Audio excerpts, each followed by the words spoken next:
درد دل کے واسطے پیدا کیا انسان کو، ورنہ اطاعت کے لیے کچھ کم نہ تھے کرو بیاں۔ محترم ناظرین، السلام علیکم۔ آج کے پروگرام کا آغاز ہم خدمت خلق کے موضوع سے کریں گے۔ خدمت خلق کے موضوع پر دنیا میں نظر دوڑائی جائے تو بہت سے لوگوں کے نام سنہری حروف میں لکھے ہوئے نظر آتے ہیں، جیسے مولانا عبدالستار ایدھی صاحب، مدر ٹریسا اور بل گیٹس وغیرہ وغیرہ۔ خدمت خلق درد دل سے مشروط ہے۔ مجھے اس سلسلے میں ایک واقعہ یاد آ رہا ہے۔ کہتے ہیں کہ عابد نے خدا کے دیدار اور تقرب کے لیے 40 دن تک چلا کیا، دن کو روزہ رکھتا اور رات کو قیام کرتا، اللہ کی یاد میں صوم و صلات کے ساتھ آہوزاری میں وقت گزارتا۔ 36ویں رات اس عابد نے ایک آواز سنی کہ شام فلاں تانبا ساز کی دکان پر جاؤ اور اپنی مراد پالو۔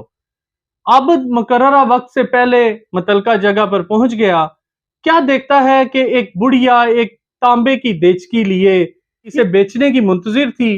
وہ جسے بھی دیچکی دکھاتی وہ تول کر کہتا کہ اس کے 4 ریال ملیں گے، لیکن بڑھیا بضد تھی کہ یہ 6 ریال میں ہی بیچے گی۔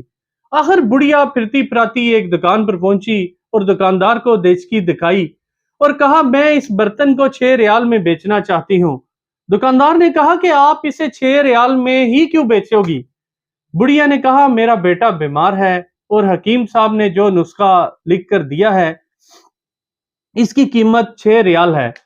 دکاندار نے دیچکی کا بغور مشاہدہ کیا اور کہا کہ ماں جی یہ دیچکی بہت قیمتی ہے، اگر آپ اسے بیچنا چاہتی ہیں تو میں اسے 30 ریال میں خرید لوں گا۔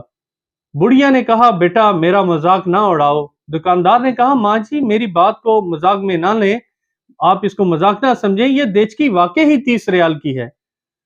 یہ لو 30 روپے۔ بڑھیا نے حیرانگی سے پیسے لیے اور گھر کو چل دی۔ عابد کہتا ہے کہ میں یہ سارا ماجرا دیکھ رہا تھا۔ جب بڑھیا چلی گئی تو میں نے تانبے والی دکان پر جا کر دکاندار سے پوچھا کہ آپ نے یہ دیچکی اتنی مہنگی کیوں خرید لی ہے؟ بوڑھے تانبا ساز نے کہا میں نے برتن نہیں خریدا، میں نے اس بڑھیا کو اس کے بچے کے علاج کے لیے پیسے دیے ہیں۔ عابد کہتا ہے کہ مجھے اپنی تمام عبادات اس دن دکاندار کے اس عمل کے سامنے ہیچ نظر آنے لگیں، کم نظر آنے لگیں، اور میں سوچنے لگا کہ مخلوق خدا جب کسی مشکل میں پڑی ہو تو سجدوں میں پڑے رہنا تو عبادت نہیں ہوتی۔ اللہ کہتا ہے گرنے والوں کو تھامو اور غربت کا ہاتھ پکڑو، میں خود تمہارے پاس چل کر آؤں گا۔ اگر اس سارے واقعے کو موجودہ تناظر میں دیکھا جائے تو اس وقت صورتحال بڑی ہی نازک ہے۔ مخلوق خدا سیلاب غربت، مہنگائی اور بے روزگاری سے مر رہی ہے، اور ہمارے ملک کی اشرافیہ ہمارے ٹیکسوں کے پیسے سے مزے لوٹ رہے ہیں۔ محترم ناظرین، یہ دنیا چند پل کا کھیل تماشا ہے۔